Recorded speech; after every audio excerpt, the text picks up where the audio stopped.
Bonjour tout le monde. Alors aujourd'hui, j'aimerais vous montrer quelques outils à utiliser dans SketchUp. Alors, les outils que je vais vous montrer aujourd'hui vont être pas mal utiles pour faire toutes vos constructions. Alors, allons-y. Donc, la première chose que je vais faire, c'est que je vais effacer la petite madame qui est ici. Et puis, je vais me centrer toujours, on travaille toujours avec l'origine. Ça, c'est très important. Alors, la première chose que je vais vous montrer, c'est l'outil de la ligne ici. Alors, qu'est-ce qui est important à savoir, c'est que lorsque je clique sur l'outil, il y a un menu qui apparaît et je peux choisir ensuite des outils différents. Nous autres, on va juste utiliser le ligne. Je vais vous laisser explorer la main levée par vous-même. Alors, avec l'outil de la ligne, on voit tout de suite qu'il y a comme un point là, qui arrive sur l'écran, ça dit origine. C'est pour ça qu'on veut travailler avec l'origine, en fait, parce qu'on peut toujours, le programme va toujours choisir un point évident dans la construction devant nous pour, euh, dans le fond, pour comme point initial là, de ma ligne, pardon. Alors, je vais cliquer une fois, puis après ça, je peux dessiner une ligne. Donc, qu'est-ce qu'on va vouloir s'assurer, c'est que quand on fait une ligne, on veut utiliser les axes qui sont présents parce qu'on veut que nos lignes soient droites et dans la bonne direction. Donc, si par exemple, moi je veux faire un triangle, mais je voudrais utiliser par exemple des axes. Donc, si je veux faire un triangle rectangle, je sais que mes axes sont à 90 degrés. Donc, je pourrais faire par exemple juste une ligne ici. Euh, donc, je vais cliquer ici, puis après ça, ça va continuer la ligne pour moi. Regardez ici, vous voyez comment ça dit sur l'axe vert, mais c'est parce que mon prochain point est sur l'axe vert, et puis finalement, je peux finir à l'extrémité. Vous voyez, j'ai fait un triangle, et puis ça a même complété pour moi la surface. Donc, si je pèse sur espace, spacebar, ça va m'apporter automatiquement ici à l'outil de pointeur, et puis je peux sélectionner mon objet maintenant. Je peux même enlever, si je veux, la face ou je peux la laisser. Alors, ça, c'est l'outil de ligne. Une chose que j'aimerais vous montrer, c'est que lorsque tu utilises l'outil de ligne, euh, il y a au bas de l'écran ici, ça dit cliquer pour définir la première extrémité, mais tu peux utiliser les flèches aussi.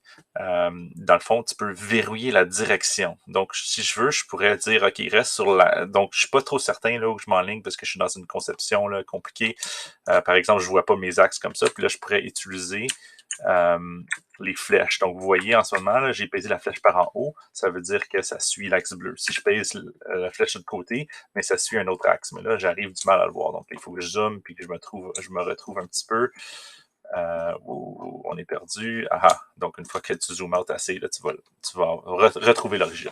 Donc là, en pesant sur les différentes lignes, ben là, je peux, par exemple, snapper sur la ligne rouge, la ligne verte ou la ligne bleue. Donc, dans le fond, tu peux suivre une ligne plus facilement comme ça. Et puis un autre truc aussi que tu peux faire, c'est écrire la dimension que tu veux. Donc en bas à droite de l'écran, c'est écrit 1042 mm en ce moment. Mais dans le fond, moi, qu'est-ce que je préfère, c'est, on veut dire que je veux une ligne de 110 mm, mais je vais simplement écrire avec mon clavier 110 pour 110, puis je vais peser Enter. Et puis, si je pèse Spacebar pour comme décrocher l'outil, je vais voir ma ligne ici qui mesure 110 mm. Alors, ça, c'est mon premier outil vraiment utile. Faire des lignes, c'est tout le temps utile faire des lignes. Je vais effacer ma ligne ici. La deuxième chose que j'aimerais vous montrer ici, c'est le I, info sur le modèle. Alors, une chose qui va être très importante, c'est qu'avant n'importe quelle construction, tu veux toujours t'assurer que ton format est en millimètres et que ta précision, tu pourrais prendre une précision de 1 millimètre, mais on peut aussi aller un chiffre après la virgule. Ça peut être très utile. Donc, 0.0. Donc, tu veux avoir 0 et 0.0 millimètres. Et puis, on peut fermer ce menu-là. Ça va t'assurer que toutes les mesures que tu rentres sont en millimètres. Et puis, tu peux donner jusqu'à une précision de 0.1 millimètre. Donc, pour l'imprimante 3D, on ne peut pas vraiment aller plus précis que 0.1 mm de toute façon. Donc, c'est parfait.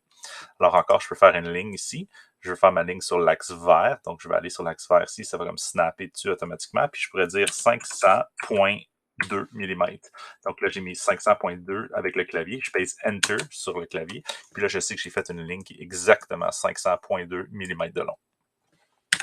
Le deuxième outil que je veux vous montrer aujourd'hui, c'est l'outil de rectangle.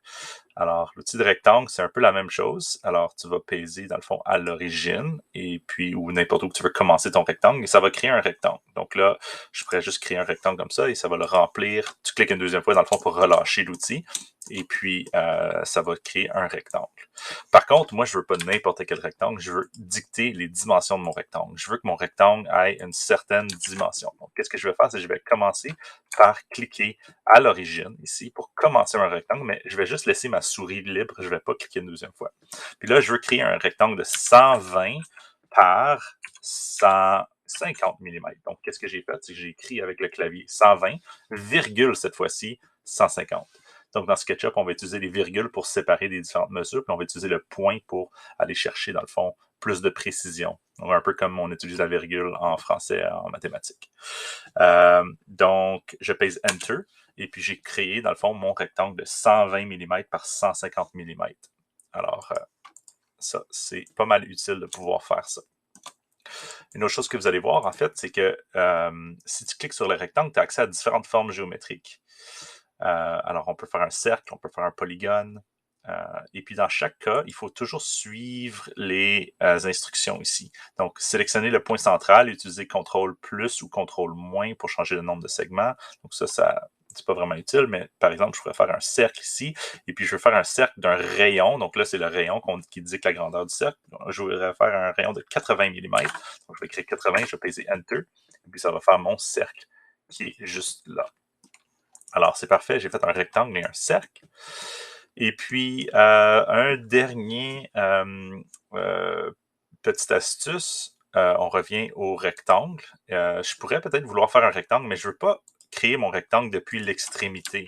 Je veux créer le rectangle depuis le centre du rectangle. Donc, si tu payes sur CTRL sur ton clavier, regardez qu'est-ce qui arrive à mon logo. Ici, on voit que le petit rectangle est décentré comme ça. Puis là, si je pèse CTRL, mais ça va comme créer le rectangle depuis le centre. Donc, je suis en train de faire une diagonale. Donc là, par exemple, je pourrais faire un rectangle comme ceci. Puis là, je pèse sur espace pour tout effacer. Pour sortir de l'outil, pardon. Et revenir au curseur. Donc ça, c'est mon deuxième outil qui va être très utile.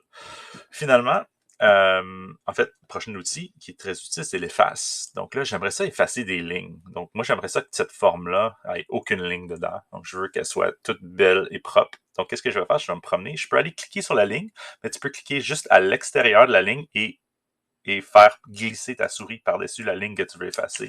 Et puis ça va en fait effacer cette ligne-là. Donc, si je choisis l'efface encore, sur le clavier pour efface, je fais glisser et puis je peux enlever une ligne. Mais en fait, tu peux enlever plusieurs lignes. Donc, je peux glisser sur 2 lignes, sur 3 lignes, sur 4 lignes, sur 5 lignes.